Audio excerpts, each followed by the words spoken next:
Hello, welcome to day 4 of the life of my first documentary. Today I am actually not working on the documentary. I am working on my next animation. I've done Romeo and Juliet in 3 minutes, and I'm working right now on Othello in 3 minutes. And I'm pulling up my software that I use to do that right now.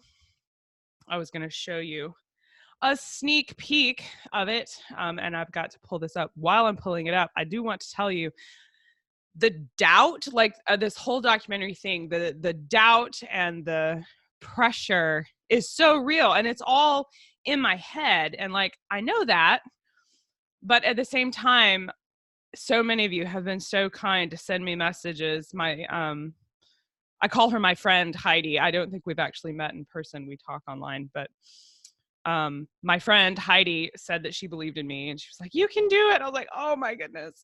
And a couple of other people posted and said that too. And it meant a lot to me. I love your comments. I do read them, and they motivate me so much. It's one of the reasons I decided to put this out here on YouTube, is because I knew if I looked at you even virtually and said, "I'm going to do this," that I would be motivated and stick with it. But it's scary. Like, I'm finishing up this animation today, and then I've got Hamlet queued up.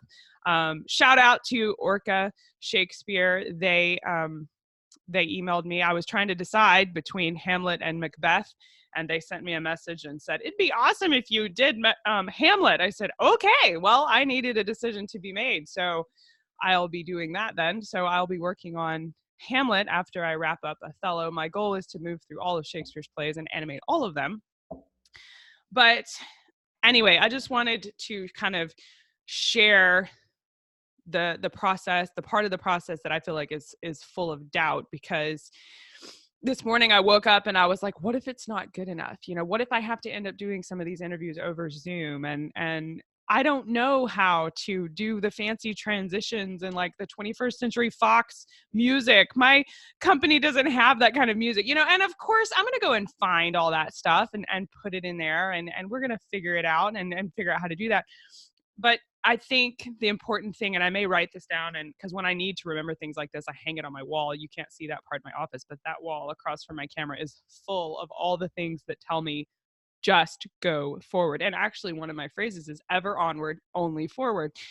You can't fail until you quit, is kind of my mantra. So even if I make this film and it turns out horrible, I'm still a documentary filmmaker because I made the documentary film. Even if it's a bad documentary film, I'm still a documentary filmmaker. And that's the goal, is that, you know, I don't need to be Ken Burns. That would be great.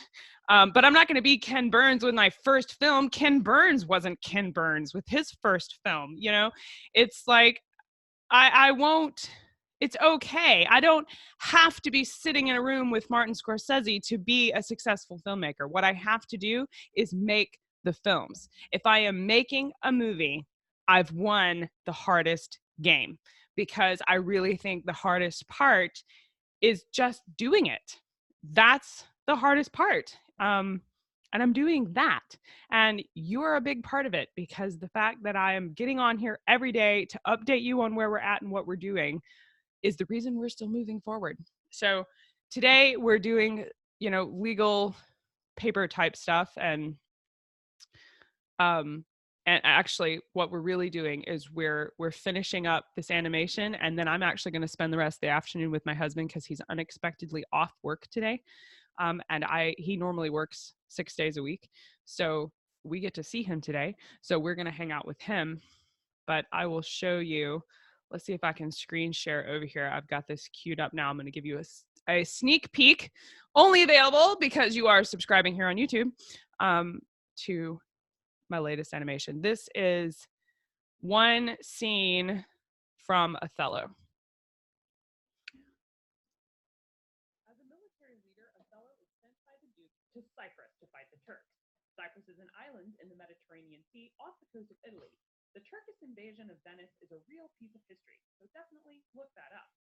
The man Othello thinks is his good and faithful friend Iago is charged with bringing Desdemona to Othello safely.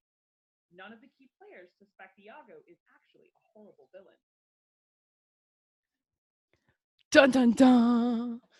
All of the drama, laughs, and supreme tragedy with as much lightheartedness as I could manage is all crammed in there. So I'm finishing up Act 4 and Act 5 today, and you can stay tuned. That will go on YouTube when it's done, so you're in the right place. Make sure you hit subscribe, and don't forget to click the bell. That's a new feature here on YouTube if you actually want to be notified when I drop a new video, including the daily life of the documentary and new Shakespeare animations and our regular podcast on Monday and Did Shakespeare that goes out on Saturdays. All the good stuff. If you want to be in on that, make sure you do click the bell in addition to subscribe. So you hit subscribe and it'll make the bell show up, and then you click the bell to say yes. It's kind of like that little notice.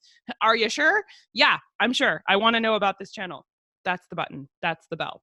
And once again, if you do want to be on the email list for the documentary, if you'd like links to the resources and things that I'm doing, sign up at castofcash.com/docdiary, and I'll send you weekly updates that include links to things that I talk about. It's just easier to send lists of links over email. So sign up to get those down below, and I'll see you tomorrow. Bye.